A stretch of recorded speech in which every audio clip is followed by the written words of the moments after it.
On Father's Day, my children called me to cancel dinner. We have more important things to do than waste our money on a dying old man. Sell the house, Dad. You don't need that much space. Stop being a burden. We have real plans. I gave you everything. Tonight, you gave me nothing. Sign the papers. Liquidate. We'll put it to real use. Come on, old man. Stop clutching dead bricks. This house is... Dad, open up. This is serious. We can help you manage it. Let us in, now! You're not thinking clearly. Clarity is all I have. My client's estate is secured. Any contest will trigger the clause. You can't cut family out. I'm cutting out cruel. Sir, step away from the door. You're trespassing. He owes us. I owe you nothing, not having a conversation. Dad, please. Respect or the road? Choose. I prepared a Father's Day dinner with my wife's favorite roses on the table, hoping my kids would show up. Instead, they called me useless, told me to sell my house, and stop being a burden. I sat in silence, crushed by betrayal inside these walls worth $600,000. But fate had other plans. One $18.5 million ticket would change my world forever. Before we continue, please subscribe to the channel and tell us where you're listening from in the comments.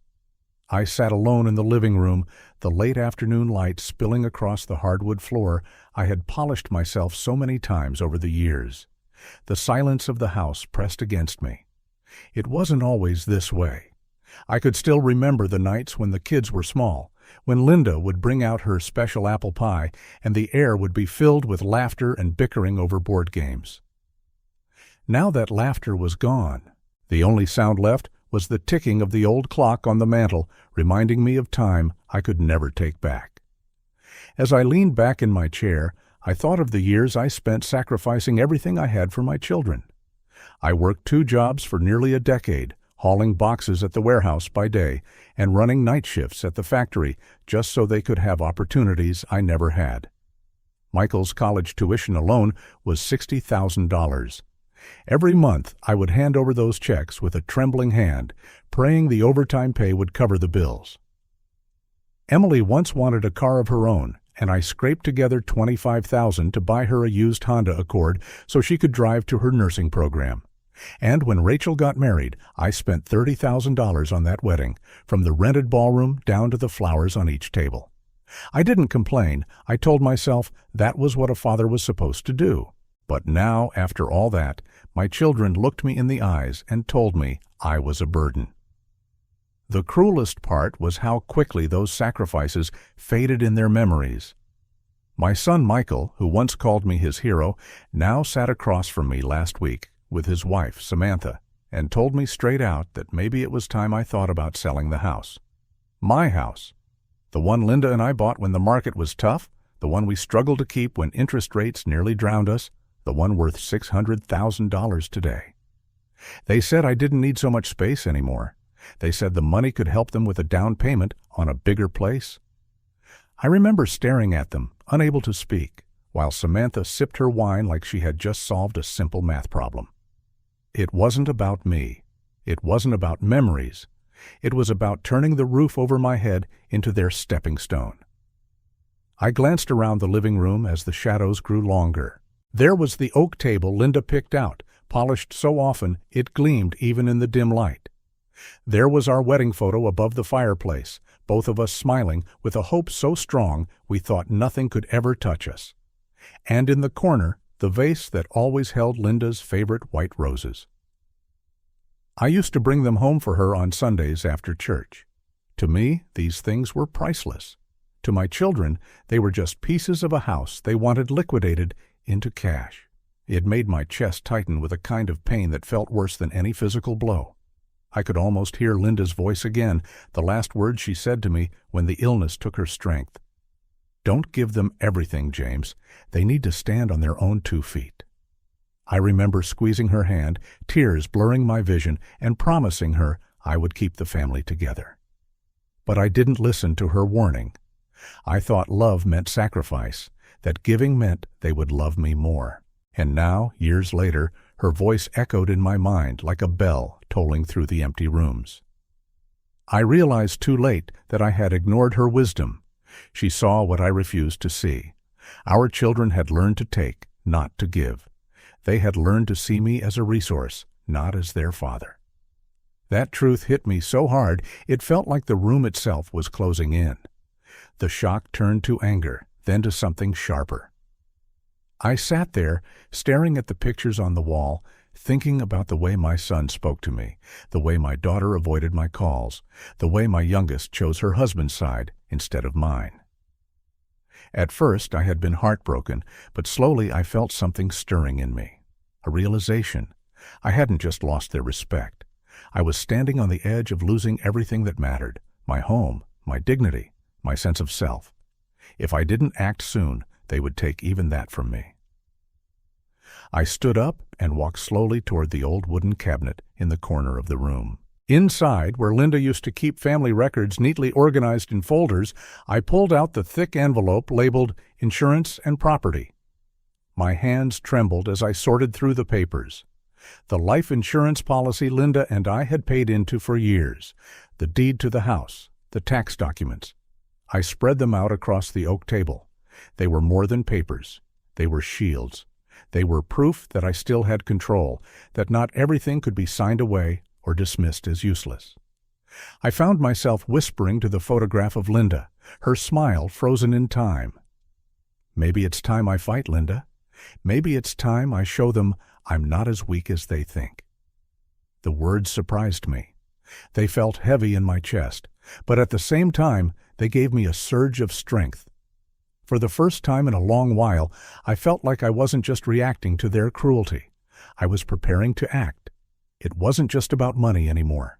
It was about reclaiming the respect they had stripped away from me, piece by piece, with their cold words and selfish demands. I looked around the living room again, but this time it felt different.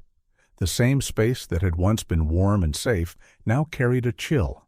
The walls that once echoed with children's laughter seemed to whisper reminders of betrayal. Even the photographs lined up neatly along the shelves looked back at me with a kind of sadness. The light from the setting sun slanted through the blinds, casting stripes across the floor. And for a moment I thought of how fleeting everything was. How quickly love could turn into expectation, how quickly expectation could turn into resentment.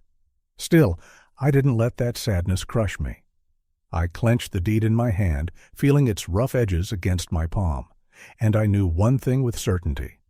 I would not sit quietly and let them strip away the last pieces of my life. Not the house Linda loved, not the dignity I still had. If they wanted to call me useless, let them. If they wanted to push me aside, fine. But I would not let them rob me. Not anymore. I leaned against the table and whispered again to Linda's photo. You were right. They need to learn, and I need to stand tall for once. My voice cracked, but I felt steady inside. The pain was still there, deep and raw, but it had changed. It was no longer just grief. It was resolved.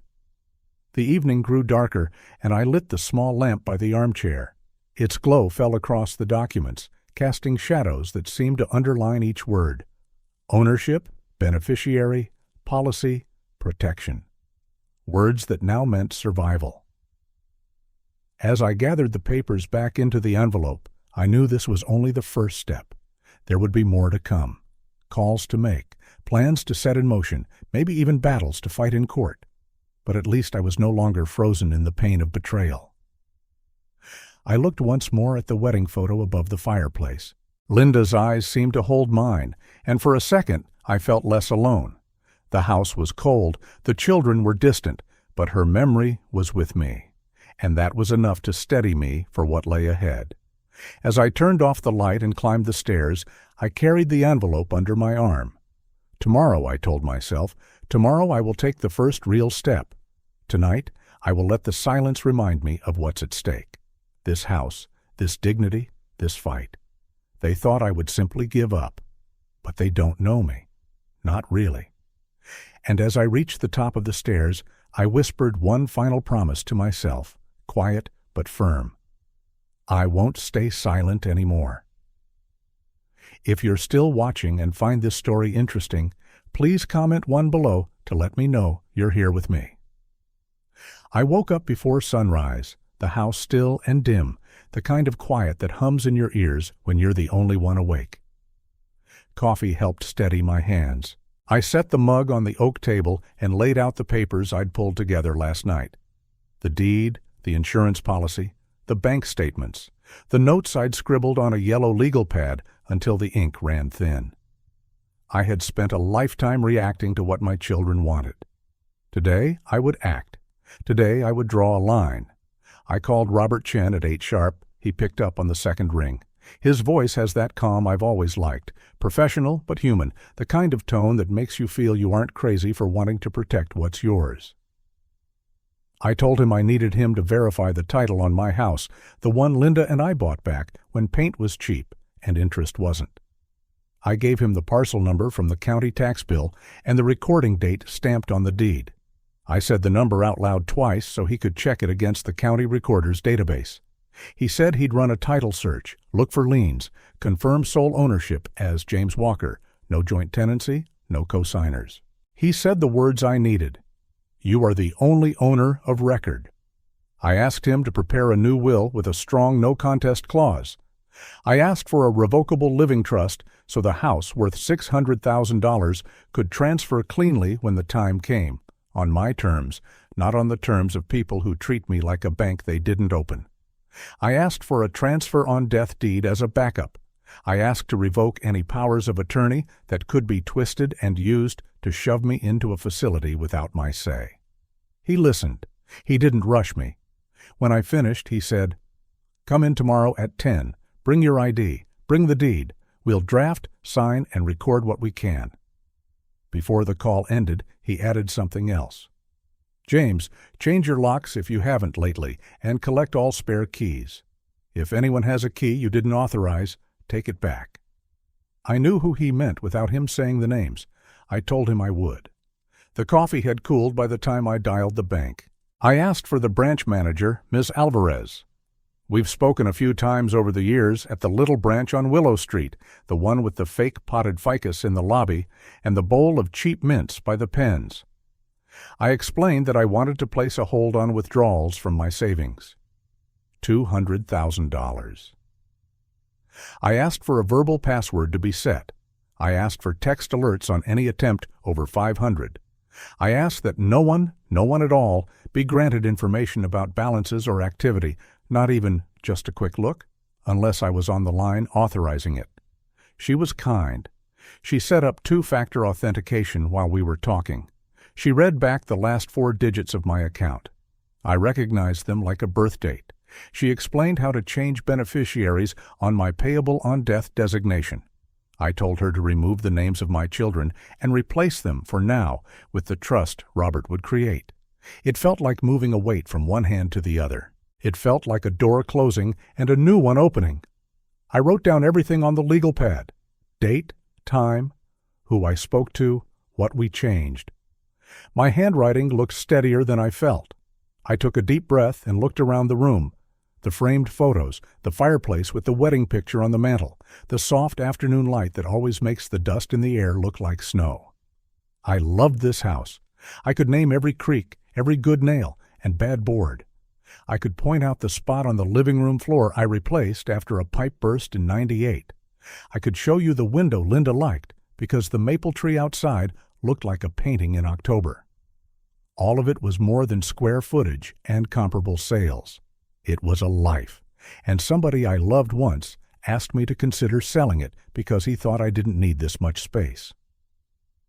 I remembered the way Samantha had leaned back in her chair when she said it, casual as if she were talking about skipping dessert. That memory made something settle in me. Not rage exactly, not even sadness. Resolve. My phone buzzed. Emily's name filled the screen. I stared at it, let it ring, then swiped. I kept my voice plain as water. She didn't. Her tone was the kind of polite that cuts. "Dad, maybe you should move into assisted living. We could use the house money for better things." She didn't say what those better things were. A bigger kitchen, maybe. A vacation. A life where I wasn't a line item. I could hear myself choosing. I could be the man who explained, the man who pleaded, the man who said, "I did everything for you." I let that man go. "Emily," I said, slow and even, "interesting idea, but you might be surprised what I've been working on." I didn't offer details. She waited.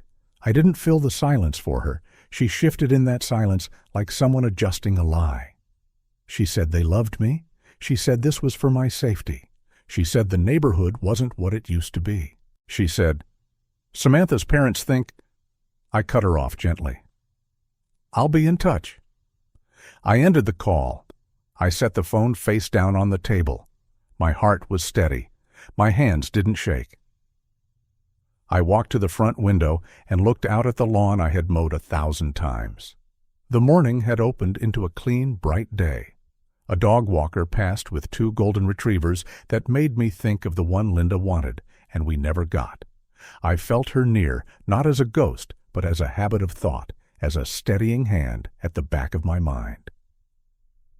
"Help me do this right," I murmured, just low enough for only the old walls to hear.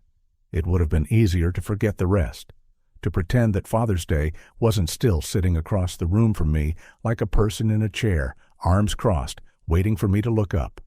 But I've learned the hard way that if you don't tell yourself the truth tells itself anyway. I let myself replay the day I had cooked and waited. The lasagna, the garlic bread, the chocolate cake, the blue shirt Emily gave me last Christmas, which I wore because she said it brought out my eyes. I saw again the empty driveway at 2, at 3, at 4. I could hear the beeping smoke alarm when the lasagna burned while I stood in Linda's chair, crying like I hadn't cried since the day we lowered her into the ground. I could smell the cheese, bitter and wrong. I remember the weight of the phone in my hand when I hung up on one child, then another, then the last, each goodbye like a clean break in a bone. That was the old climax in me, the bottom. I stood up from the chair now and pressed my hand against the wood of the mantel until the pressure cut through the ache. I needed the pain to be a message, not a home. I sat back at the table and began to write names. Bank, county recorder, insurance, alarm company, hardware store for new locks, credit bureaus for a freeze, post office for a change of mail pickup to a locked box. I wrote, collect all spare keys. I wrote, call Ms. Alvarez again, ask about safe deposit box. I wrote, lawyer, trust, will, POA, TOD deed, no contest clause. It wasn't elegant. It didn't have to be. It only had to be true. In the early afternoon, I drove to the bank. The air smelled like cut grass. I parked in the spot under the little oak in the corner where no one dings your door. Inside, Ms. Alvarez waved me into her office. She is younger than my kids. She treats me like a person with a mind. We put a temporary freeze on the savings. She showed me where to tap to enable new alerts. She confirmed that any attempt to move more than $1,000 would ping my phone and hers. She arranged a safe deposit box. The box itself felt small in my hand when the clerk showed it to me in the little room where the walls never quite stopped the hum of the vault. I saw what fit there and what did not. A deed fits. A policy fits. A ring? Not a lifetime. But for now, I only needed a place where certain papers could rest without prying eyes. On the way out, I bought a roll of quarters from the teller, because that's what I used to do when the kids were young, for laundry and for surprises.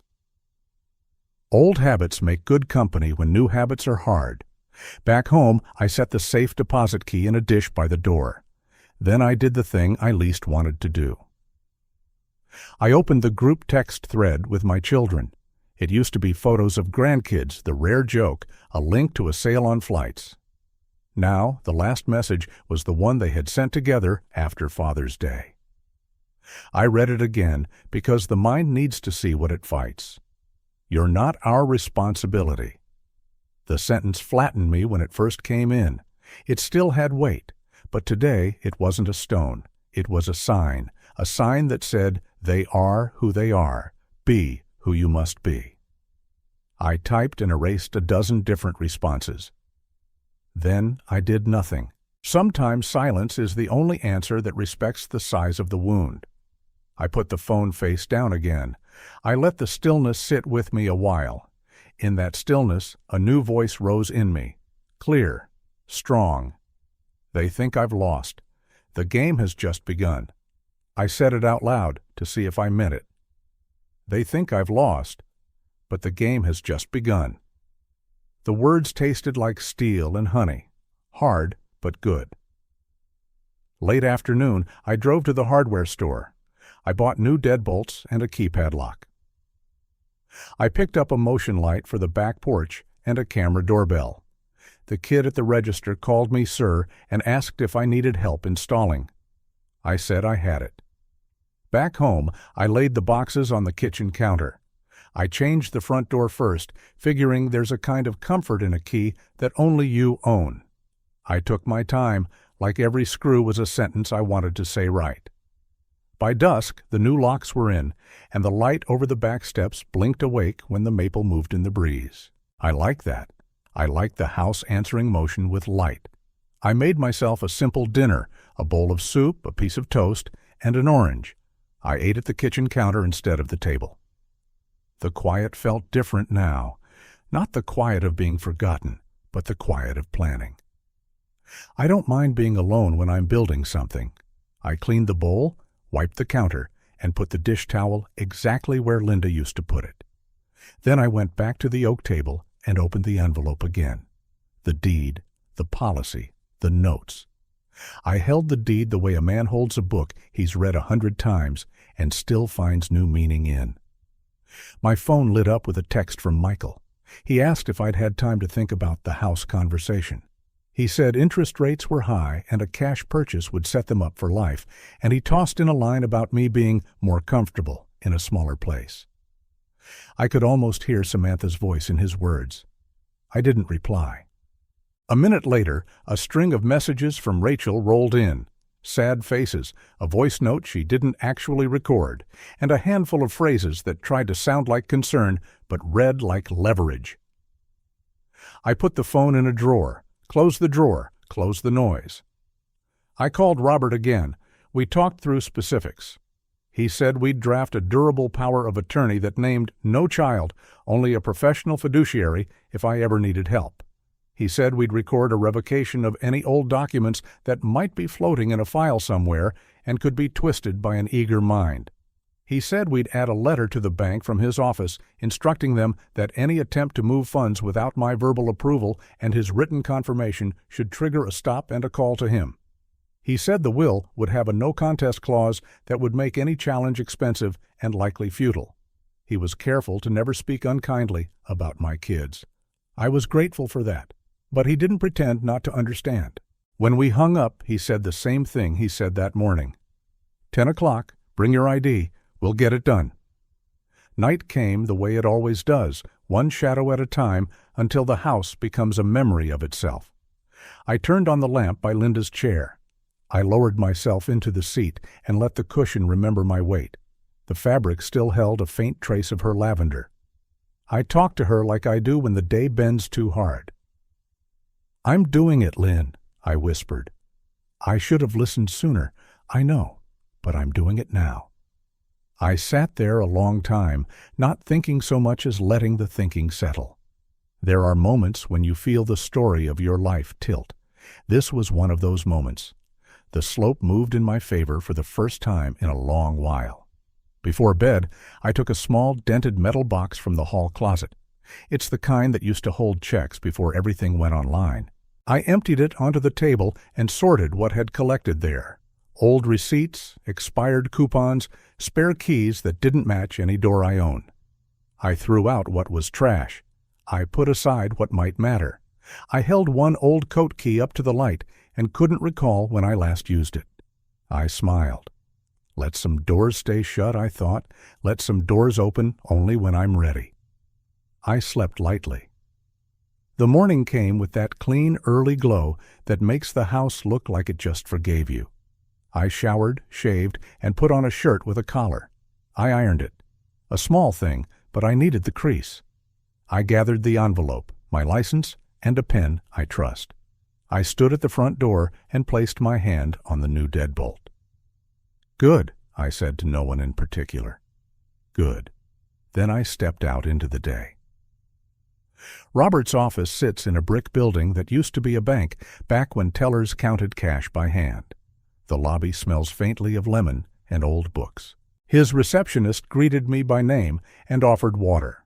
I sat in a chair that reminded me of the waiting rooms I used to sit in when Linda was seeing her doctor. That memory pinched. I let it pass. When Robert opened his door and waved me in, I felt a piece of something heavy slide off my shoulders. We went through the documents slowly, clause by clause. He explained the trust, how the house would be retitled into it, how the bank accounts could be moved under its umbrella, how a successor trustee, not a child, would step in if I were ever unable to manage my affairs. He showed me the draft will. He showed me the no contest clause in clean, fierce language. He placed the revocation of any prior powers of attorney in front of me and tapped where I should sign. He had me initial every page. He slid a letter across the desk addressed to Ms. Alvarez, countersigned by him, detailing the security instructions for the bank. He asked if I had questions. I had a few. He answered each one without a hint of hurry. When it came time to sign the transfer on death deed, he looked me in the eye. "This protects you," he said. "It doesn't send a message. Your life sends the message." That landed. I signed. The pen felt heavier than it looked. Each stroke put ink on paper and laid down something else, too. My boundaries. As we finished, Robert put a thin, sealed envelope in my hand. "Emergency instructions," he said. "Numbers to call. Next steps if anyone pressures you. Keep this somewhere safe." I slid it into my inside jacket pocket. It felt like a small, flat shield against my chest. On the way out, I caught my reflection in the glass of the building's door. I looked like myself. Older, yes. Tired in the eyes, sure.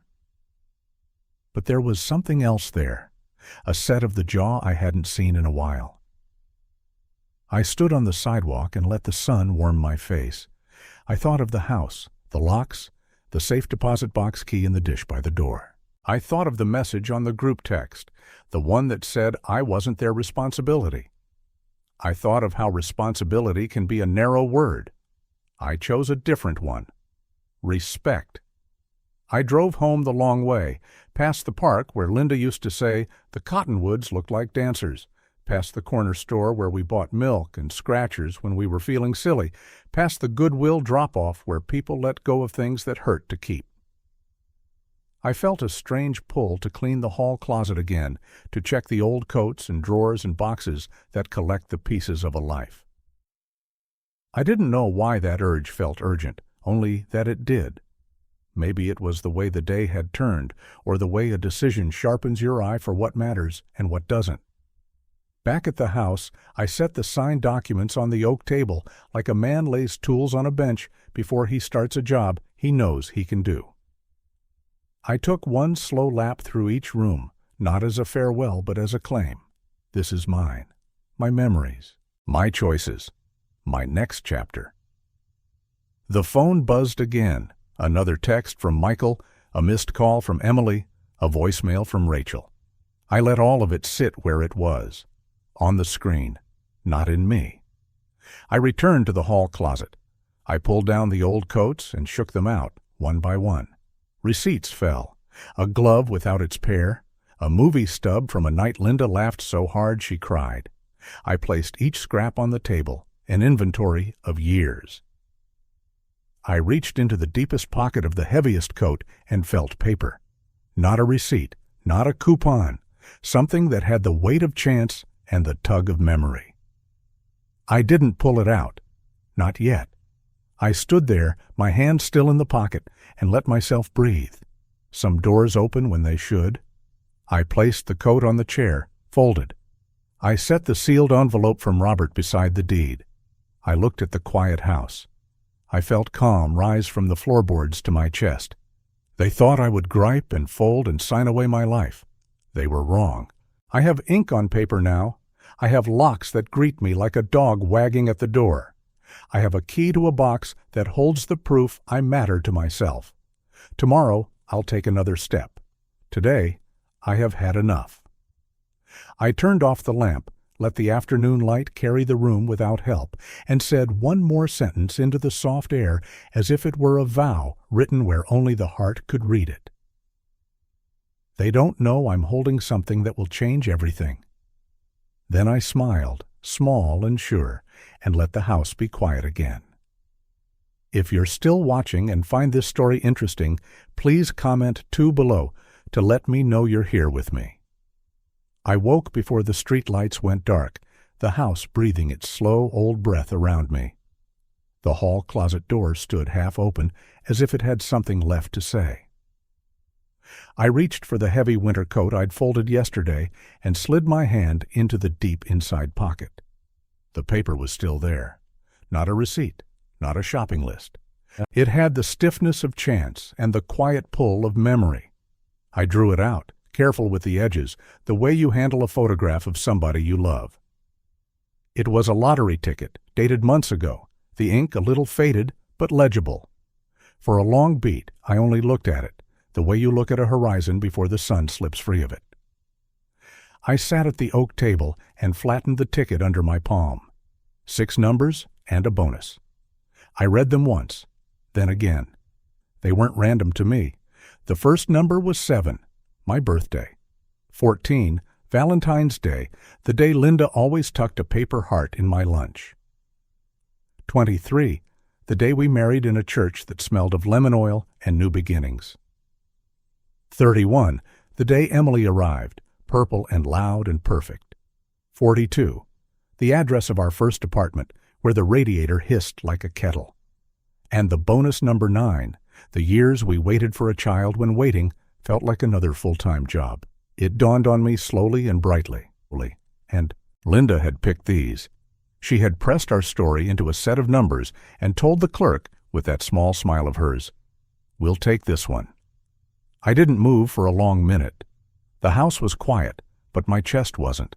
A shiver ran through me that wasn't cold. It felt like someone pulling back a curtain inside and letting the light pour in. Then my phone buzzed and broke the spell. The name on the screen was Michael. I almost let it go to voicemail. Habit made me look. It wasn't a call, it was a text. "Dad, sell the house. We need the money for a down payment. You don't need all that space anyway." I stared at the words until the letters blurred. My home, my floorboards and photos, and the rose bush out back that Linda loved, reduced to space. A thing to liquidate, a stepping stone in somebody else's plan. The breath left me in a small sound.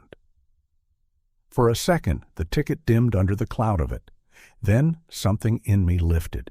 I put the phone down, face down, and brought the ticket back into the center of the table like a compass in a storm. I opened my laptop and found the state lottery site. The page loaded as slowly as a prayer. I scrolled through the old results, week by week, until the drawing date matched the stamp on my ticket. The winning numbers glowed across the screen like they had been waiting for me. 7, 14, 23, 31, 42. And the bonus number, 9. I read them out loud, very quietly, tasting each one like a name. I checked the ticket. Back to the screen. Back to the ticket. The matches stacked up, sure and steady. My hands started to shake. I pressed them flat against the table, palms down like I could steady the room with them. $18.5 million. After taxes, maybe 7.3. Numbers too big to hold in your mouth without feeling your life rearrange itself behind your teeth. I didn't shout. I didn't run. I sat very still while the feeling washed over me in waves. Surprise, gratitude, a kind of grief that wasn't sad at all, just full. Linda had been gone 3 years, and yet here she was, her handwriting in numbers, her sense of humor, her faith in timing. I looked up at our wedding photo and said it out loud. "You did this." My throat burned. It wasn't the money that made the tears come. It was being seen by someone who loved me. It was being remembered. A thought pushed through the fog. Call Robert. I dialed his direct line with slow fingers. I told him what I'd found and what the numbers confirmed. I heard his breath catch, and then slow. He asked me to come in at noon. "We'll move quickly," he said. "Quietly. The fewer people who know at the start, the better." He walked me through what we'd do. We'd open a new trust account, separate from my existing bank, under the umbrella of the revocable living trust we'd set up. We'd start paperwork to form a charitable foundation in Linda's name, the Linda Walker Foundation. We'd prepare to title the house, the $600,000 house, into the trust or the foundation, depending on how I wanted it structured. We'd keep records straight, sign where it mattered, and file what needed filing. He said a sentence that sat like a stone in a river, solid, shaping the flow around it. Control is a kindness you give your future self. Before I left the house, I made one more call to the lottery office. The woman on the line had a calm voice honed by years of people forgetting how to breathe. She explained the claim process. Bring ID, bring the ticket, sign nothing until you're in the office with their staff and the camera that records the handover. She talked about a standard media release. I asked about anonymity. She said our state required the name to be public if you chose the lump sum, but that they could delay it for a short while. She told me about taxes. She told me about checks and subsets of distribution. The words sounded like furniture in a room I'd only just entered. We set a time. I hung up. I stood in the kitchen and let the clock tick 5 slow times. Then I put the ticket in a plain white envelope and slid it into the inside pocket of my jacket, close to my heart. By mid-morning, I was in Robert's wood-paneled conference room, a space that always smells faintly like lemon and old law books. The blinds let in a disciplined amount of light. Robert had a stack of forms ready and a laptop open to the Secretary of State's website. He spoke softly, letting the pace be human. We filed the articles of incorporation for the Linda Walker Foundation. We listed the purpose: support for seniors abandoned by or estranged from family, emergency grants for medical needs, housing assistance, and companionship programs. I typed the mission statement myself. My fingers were steady this time. We drafted a gift instrument that would direct a significant portion of any windfall to the foundation. We prepared a deed to place the house, this house of mine, this $600,000 of memory, into the trust, then eventually into the foundation at my passing. We printed a letter to Ms. Alvarez confirming the bank security changes and adding a standing instruction that no third party could receive information or funds without my voice and Robert's letter on firm letterhead. I signed in a rhythm. Full name, date, initial here, signature there. Robert explained each page before my pen touched it. He didn't assume. He didn't rush. At the end, he slid a thin folder toward me with the first set of foundation documents and said a sentence I didn't know I was hungry to hear. "James, this honors Linda. It also honors you." I put my hand over the folder and let that sink in. He scheduled the county recorder's office for the deed, set reminders for the IRS forms for the foundation, told me to expect the lottery office to move quickly, and reminded me to keep the ticket in a safe place until I handed it over. I left for the lottery office just after lunch. The sky was the clear blue that feels like a promise. The lobby was brighter than I expected. A security guard greeted me by name after I signed in. In a small back room, I sat with 2 officials who handled the ticket the way you handle a newborn. They scanned it, verified it, and ran it through a machine that beeped a single bright note. The woman looked up at me with a smile that didn't pretend to be anything but joy for a stranger. "It's real," she said. 18.5 million. She talked me through lump sum versus annuity again. We chose the lump sum for reasons Robert and I had already weighed. There were forms, there were tax withholdings, there was a camera. I held the check for a photograph I wasn't sure I wanted, but understood was part of the dance. They told me a press release would be drafted, but not sent for a day or 2 if I needed time. I took the copy they gave me and slid it into the same inside pocket where the ticket had been. That pocket felt like a chapel. I drove home a different route than usual. I passed the library where Linda used to volunteer in the children's section. I passed the diner where we had our 25th anniversary breakfast because we didn't want fuss, just pancakes. My phone vibrated in my pocket, then again, then again. I waited until I pulled into my driveway to look. Dozens of messages. Michael, Emily, Rachel, a neighbor? A number I didn't recognize that I guessed belonged to Brian, and Patricia, Linda's sister, who hadn't spoken to me in months and now had something urgent to say. I didn't open any of them. I climbed the front steps. The motion light winked on, greeting me. The new deadbolt turned smoothly and securely. 20 minutes later, the doorbell pinged with the camera notification. Emily's face filled the phone screen in a close-up, the lens warping her features into a kind of urgency. She knocked too fast, 3 quick staccato runs. Then more knocking. Then her voice came through the door. "Dad, I heard a rumor. Are you okay? We need to talk." A car door slammed. Another voice, Michael's, called my name like a teacher calling roll. Patricia's voice floated up behind them, thin and sharp. I stood in the hallway, the old house suddenly full of sound. I could have opened the door and let the storm blow in. Instead, I walked back to the living room and sat in Linda's chair. The doorbell rang again. Then another voice, lower, Brian, at the side gate, his footsteps moving along the path, the sound of a hand rattling the back door handle. I stood. I walked to the back. Brian was there, leaning into the lock like the house owed him entry. I tapped the glass with my knuckle. He jerked back, lips already forming an excuse. "Just checking on you," he said through the pane, palms up, the pose of a man who wants you to forget what you saw. I called the police, my voice calm as a hallway. When the officers arrived, the front yard looked like a family reunion staged by bad actors. Emily's face was flushed. Michael tried a casual stance that didn't fit him. Patricia clutched her sweater like an alibi. Brian stared at the ground, then at me, then away. The older officer asked me what was happening. I kept my voice even.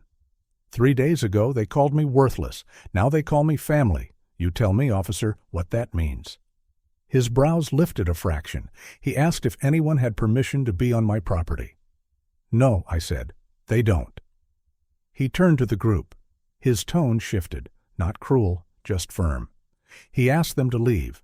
Emily launched into a speech about concern. Michael mentioned my age and stability. Patricia said something about mental capacity, a phrase she wore like perfume. The younger officer wrote notes. The older one repeated his request, this time with the weight of a next step behind it. One by one, with attitudes in different pitches, they drifted off the porch and back to their cars. Brian lingered a second too long at the side gate until the older officer took one literal step toward him. Then he went, looking over his shoulder at a door that didn't open for him. The quiet that followed wasn't peaceful. It was the quiet after the thunder, when you can still smell the storm. I stood in the entryway and let my heart slow. Then I went back to the oak table and took out the folder from Robert's office. I laid the documents in a line. The trust, the letter to the bank, the foundation papers with Linda's name in a bold, clean font that made my eyes sting. I slid them back into the folder and set my keys on top. Tomorrow at 10, Robert had said, we'd record the deed. We'd open the new account for the foundation. We'd move what needed moving. We'd make this real in the eyes of whatever office needed to see it. Sleep came late and thin. In the morning, I ironed a shirt and put on the same jacket. It felt like a uniform for a job I'd never trained for, but suddenly knew how to do.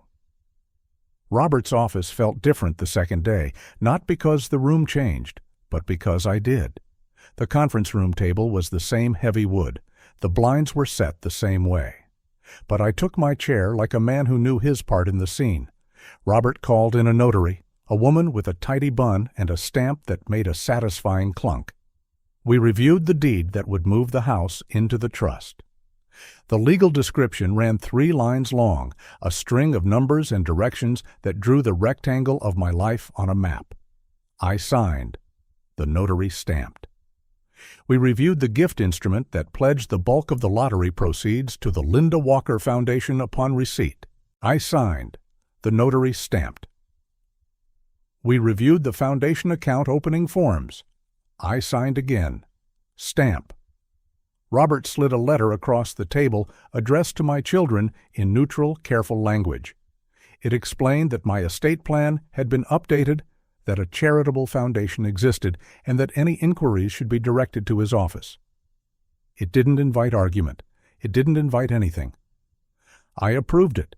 He said he'd send it certified after the recorder's office had the deed. I was gathering my things when the receptionist tapped on the door and whispered Robert's name. He stepped out, then back in, his face a shade tighter. "They're here," he said. "Your children and Patricia. They want to talk. We can ask them to leave."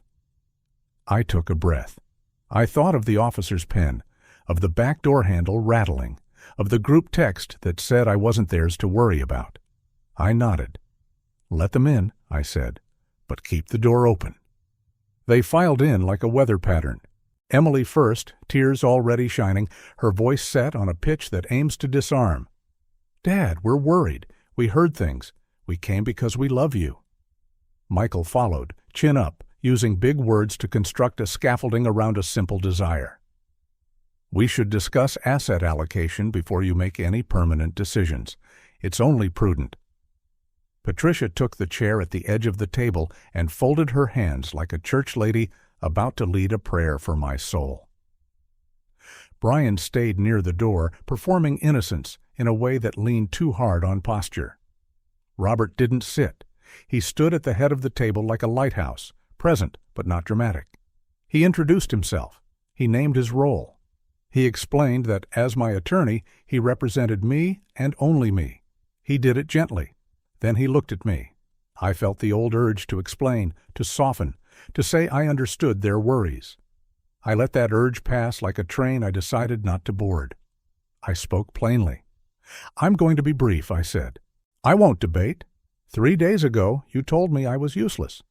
You told me I should sell my house because you had better uses for the money. Yesterday, the lottery office confirmed a win, $18.5 million. A sound rolled through the room, not quite a gasp, more like the low exhale of a tire finding a nail. I didn't pause. "The bulk of those funds is being directed to the Linda Walker Foundation. The house is in trust. At my passing, it will serve that mission too. The bank accounts are protected. There is a no contest clause. If you try to fight it, you will likely lose, and you will certainly spend money doing it." Emily opened her mouth. Her lower lip quivered in a way that used to send me running for my wallet. "Dad, we didn't mean we were scared. We love you." She searched my face for an old door. I kept that door closed. Michael leaned forward, palms on the table, the way men do when they want to look reasonable and feel powerful. "This is rash," he said. "Foundations get mismanaged all the time. You could be taken advantage of. We're family. We should keep these assets close." Patricia chimed in with a phrase she must have rehearsed in the car. "It would break Linda's heart to see you shut out your own flesh." I felt the heat rise, but I didn't let it burn me. I slid the foundation papers across the table so they could see the name printed at the top. The Linda Walker Foundation. The letters sat still and sure. "This honors your mother," I said, my voice steady. "It helps people who need help, people who don't have someone to catch them when life tips. It is not punishment. It is a purpose." I turned to Robert. He nodded once and placed 2 additional documents in front of me, the recorded deed and the bank instruction letter with his signature and mine. He turned them so my children could read the stamps and the seal. He didn't say a word. He didn't need to. The room changed shape. Emily's tears sharpened. "So we get nothing?" she said, and that word, nothing, hung in the air like a wrong note. Michael laughed once, the sound short and mean. "This is absurd," he said. "We'll contest. We'll claim undue influence. We'll—" Robert's voice cut in, quiet as a blade. "You are free to retain counsel. Be advised that there is a no contest clause. Be further advised that the documents were signed in good mental health, witnessed, and notarized. Michael sat back like he'd leaned on a door that didn't open. Patricia tried one more tactic, softer. James, dear, think about little Tommy. Think about legacy. I thought about Tommy. I thought about legacy. I thought about the backdoor handle rattling in a man's hand. I gathered the papers in a neat stack. I looked at each of my children in turn.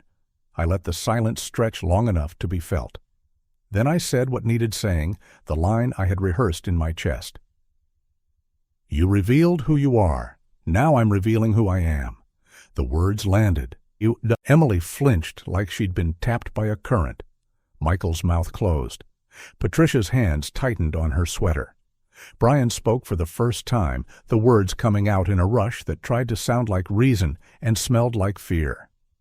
You can't just give away a house like that. It's family property. I turned my head and looked at him as if he were a stranger who had taken a wrong turn. It was never yours, I said.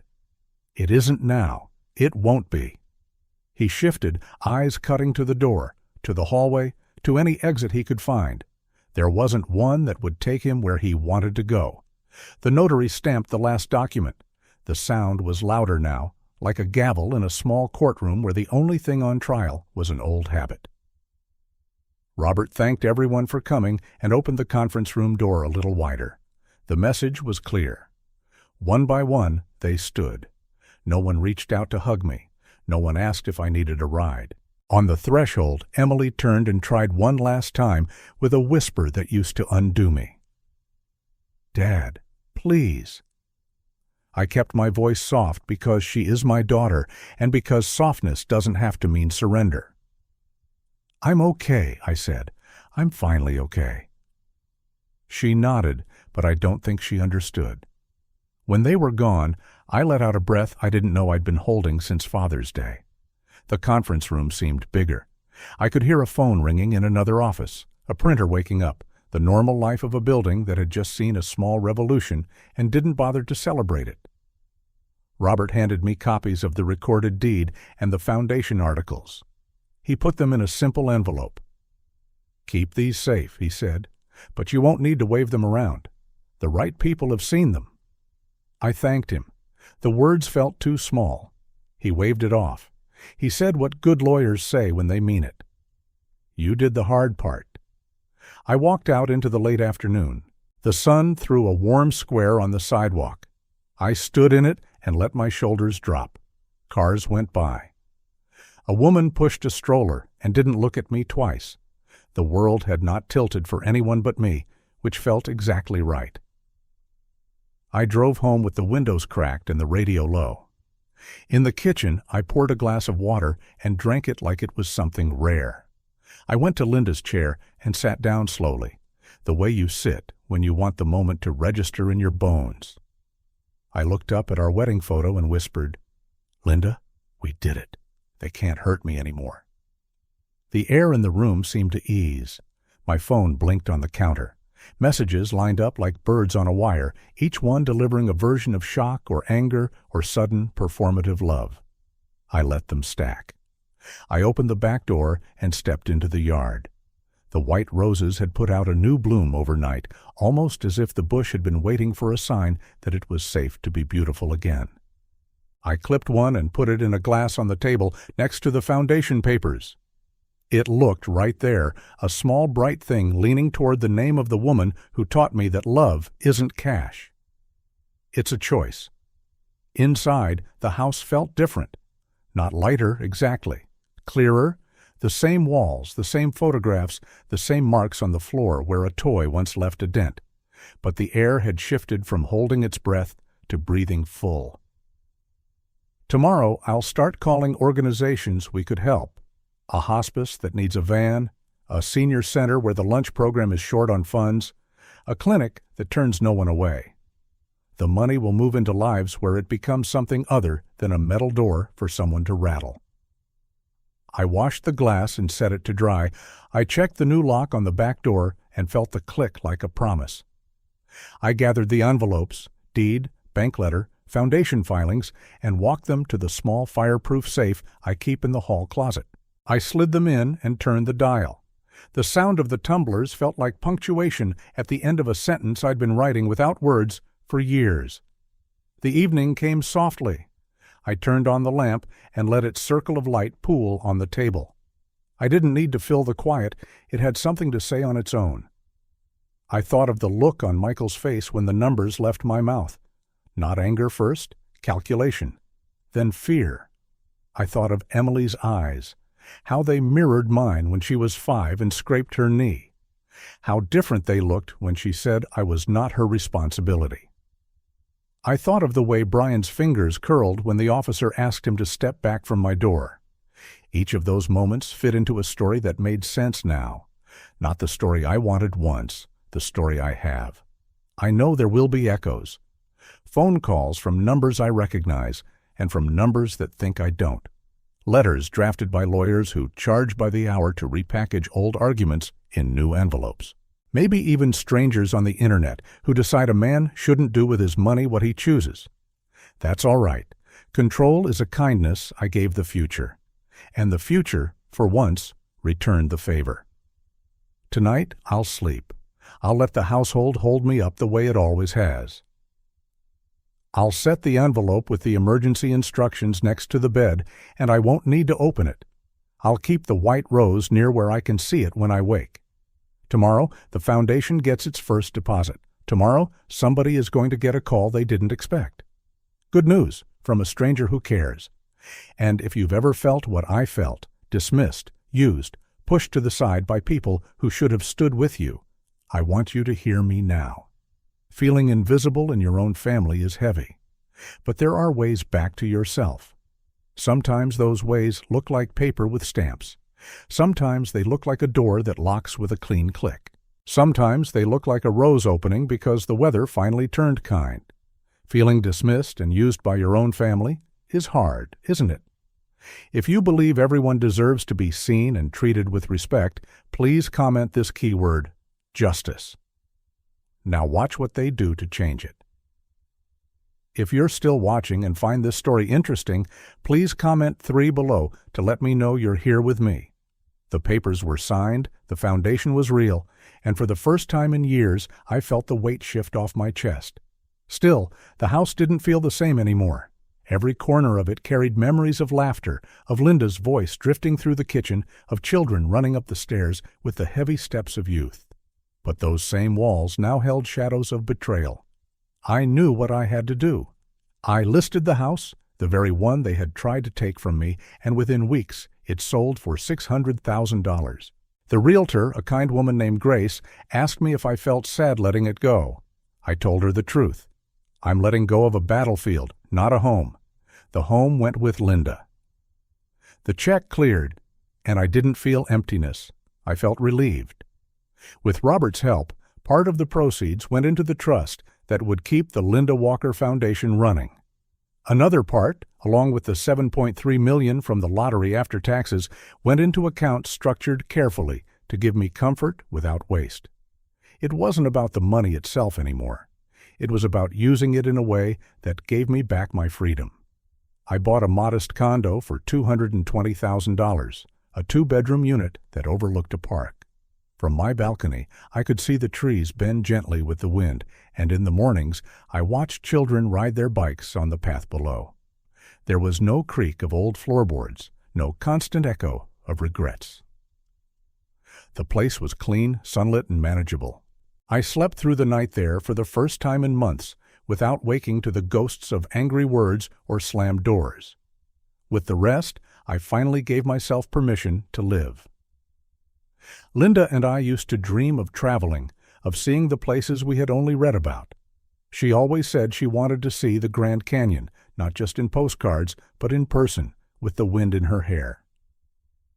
One morning, I booked a flight west, and when I stood at the rim of that canyon, I whispered her name and felt like she was standing beside me. Later, I bought a second-hand camera and started taking photographs, flowers in the park, faces at the market, sunsets that felt too large for my lens. I even started writing, just little reflections at first, stories about Linda, about my father, about what it felt like to work 2 jobs and still tuck your kids into bed. Words spilled onto paper, and they healed me. I realized I wasn't just surviving anymore. I was living. The foundation began its work quickly. Robert connected me with organizations that supported seniors left behind by their families. We sent out grants for medical bills, bought vans for meal delivery programs, and even paid for repairs at a senior center's roof that had been leaking for months. Every time I signed a check from the foundation, I felt Linda's hand in mine. It wasn't charity in the shallow sense, it was justice, a kind of justice deeper than a courtroom could ever provide. Meanwhile, the children faced their own storms. Word spread quickly in town about what had happened. People whispered in the grocery store, at church, at the diner. Emily and Brian fought constantly. Their debts grew, and without the money they had counted on, Brian took out loans he couldn't pay back. Emily tried to keep up appearances, but the community saw through it. Michael, always so proud of his career, found himself humiliated when colleagues learned he had leaned on his father for support. His father-in-law offered him temporary work, but everyone knew it was a pity. Rachel, the youngest, had been reckless with Tom, her husband. They spent more than they earned, and without a cushion, they were soon cornered by bills. I heard whispers that Rachel had moved back in with Tom's parents. Each of them, in their own way, faced isolation. The friends who once envied them now shook their heads, muttering about greed and entitlement. I didn't gloat, but I noticed, and the contrast was sharp. While they stumbled, I walked lighter. While they tried to explain themselves to neighbors, I strolled through the park with a camera and a clear conscience. The world has a way of exposing truth in silence, without me needing to shout. Of course, they tried to come back. At first, the calls were angry, accusing me of betrayal. Then the tone shifted. Apologies began trickling in through voicemails, text messages, and even long letters written by hand. Emily sent me a card with words underlined twice. "Dad, I'm sorry. We made mistakes." Michael wrote a long email about a misunderstanding, about wanting reconciliation. Rachel left crying messages saying she was lost without me. But I didn't answer. I let their words sit unanswered, just as my pleas had once gone unheard. One afternoon, after the 5th voicemail in 2 days, I said it aloud into the quiet of my condo. "I don't need your apologies. I have my life back." The silence after that statement wasn't empty. It was full, like a room finally cleared of clutter. I felt proud of myself for holding the line. I had drawn a boundary, and for once, I kept it. The months rolled on, and I built routines that belonged to me. I took morning walks through the park, camera slung over my shoulder. I joined a photography club at the local community center, where people half my age treated me as an equal, eager to hear the stories behind each photo. On weekends, I drove out to small towns Linda and I used to talk about visiting, eating pie in diners where no one knew my history. I laughed more. Sometimes, late at night, I would sit with my journal and write, "I'm free. Linda was right. Money doesn't change character, it reveals it." And the truth revealed was clear.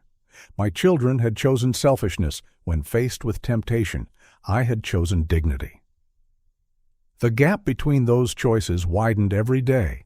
Their calls grew fewer, then stopped altogether. Neighbors told me Emily and Brian were on the verge of separation. Michael had moved to another city to avoid embarrassment. Rachel tried to rebuild, but everyone remembered. Their isolation was not my doing. It was the harvest of their own seeds. I often thought of Linda's last words to me. "Don't give them everything. They need to stand on their own 2 feet. I had failed her once by ignoring that wisdom, but in the end, I honored her by living it. She had seen what I could not see, and now I finally understood. The peace I felt wasn't the shallow quiet of escape. It was the deep calm of surviving the storm and still standing. I realized I didn't need their approval anymore. I didn't need their love, at least not in the way I once begged for it. I had my own respect back, and that was more valuable than any inheritance. One morning, as I was reading by the window with the sun spilling over the pages, I received an envelope in the mail. It wasn't from my children. It was from the local Retirees Association. Inside was an invitation to join their volunteer group, a team that visited nursing homes, organized food drives, and supported seniors in need. I smiled as I held the paper, feeling the same warmth I felt when I signed the foundation documents. "Maybe this is where I belong now," I whispered. That moment sealed something inside me. I wasn't drifting anymore. I was choosing where to place my time, my energy, my heart. My story didn't end with betrayal. It carried forward into something richer. The journey had been bitter, yes, painful beyond measure. But standing in my condo, sunlight on my shoulders, roses blooming on the balcony, I knew one truth I wanted to carry into whatever days I had left. Self-respect is worth more than any fortune. Linda was right. Money exposes who people really are. And in that exposure, I found my freedom. The days settled into a rhythm, and for the first time in a long time, the rhythm was mine. The condo I bought for $220,000 became more than just a roof. It became a sanctuary. In the mornings, I opened the curtains to sunlight spilling across the park. I brewed coffee, strong and dark, the way Linda liked it, and carried it to the balcony. From there, I could watch the roses I planted along the railing, white roses in her memory. Their blooms leaned toward the light, as if reaching for her. Caring for those roses gave me comfort. Trimming them, watering them, watching them unfurl, it felt like continuing a conversation with her that never really ended.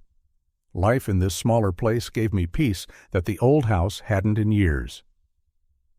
I joined the volunteer group at the Retiree Association, as I had promised myself. Twice a week I met with them, sometimes packing food boxes for seniors who couldn't leave their homes, other times visiting nursing facilities just to sit and listen to stories. I found joy in the simple act of listening, in giving the one thing I had longed for myself: time and respect. People began to know me, not as the man betrayed by his family, but as the man who gave. That change was healing. Every evening when I came home, I lingered by the framed picture of Linda that sat on my table. Her smile in that photograph hadn't faded, even though the print had yellowed slightly at the edges.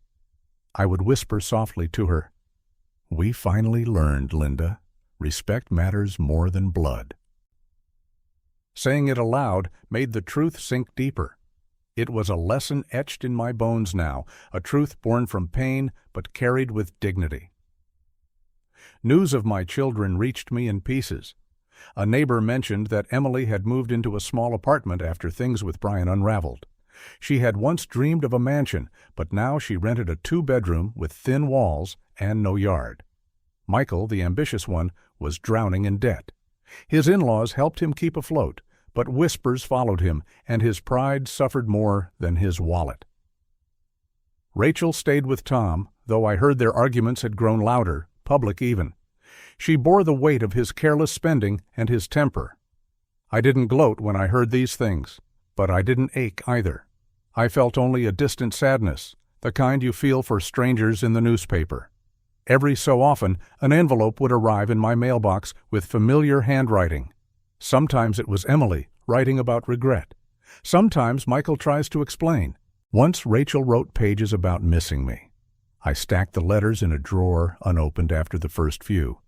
I told myself, and I told Linda's picture, I don't need their apologies. I have my life back. And I meant it. Setting that boundary was not cruel. It was survival.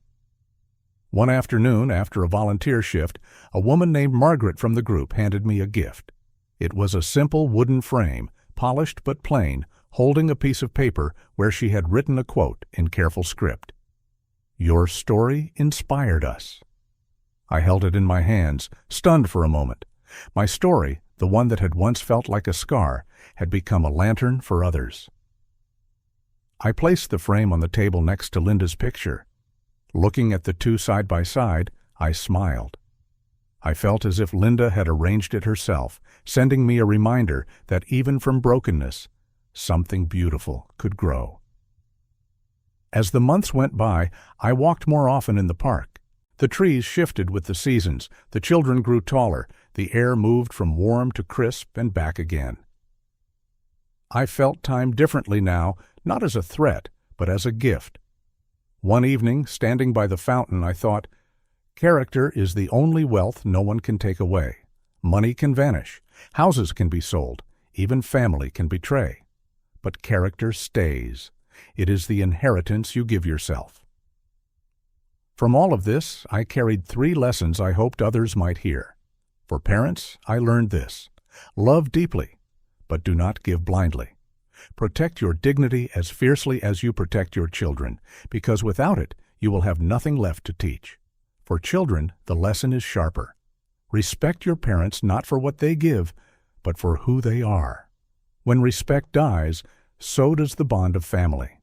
And for everyone living in this modern world, I saw clearly that wealth and pressure can twist people. But even when greed strips away the masks, character remains. That is the true treasure, the one no betrayal can steal. I ended contact with my children, and I do not regret it. They made their choices, and I made mine. I chose peace. I chose respect. I chose to keep Linda's wisdom alive. My condo may be small, but it holds more love and more truth than the old house ever did in its last years. The roses bloom, the volunteer group laughs, and the park keeps turning with the seasons. And I, at last, belong to myself. The story has come to an end. I hope it has brought you valuable lessons and insights. If you enjoyed this content, please like, share, and subscribe to the channel so you won't miss the next video. Goodbye, and see you again.